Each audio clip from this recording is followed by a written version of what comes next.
Кабырларга сыйынган адамдарга кандай кылып жооп берсек болот? Алар пайгамбар саллаллаху алейхи ва саллям деле мечитинде көмүлгөн го деп айтышып, ошону далил кылышат. Биз жооп беребиз. Силер туура эмес айттыңар. Пайгамбар саллаллаху алейхи ва саллям мечитте көмүлгөн эмес.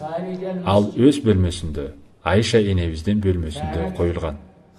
Пайгамбар саллаллаху алейхи ва саллям тирүү кезинде ал бөлмө мечиттин сыртында жайгашкан эле. Кийин ал бөлмөгө пайгамбарыбыз саллаллаху алейхи ва саллям көмүлдү жана анын эки жолдошу Абу Бакр менен Умар радиаллаху анхума дагы ошол жерге көмүлүштү. Ошол кезде да бөлмө мечиттин сыртында эле. Болгону кийинчерээк мечит кеңейтилгенде гана жанагы бөлмөлөр мечиттин ичинде калып кеткен экен. Бул ошол кездеги аалымдар менен кеңешпестен, алардан суроо сурабастан, ошол доордун падышасы кылган деп айтылып жүрөт. Падыша Мадина шаарынын эмирине буйрук берип, кийин ал эмир бөлмөлөрдү мечиттин ичине киргизген дешет. Аллах билүүчүрөөк. وأدخلها أمير المدينة بأمر السلطان الله أعلم. نعم.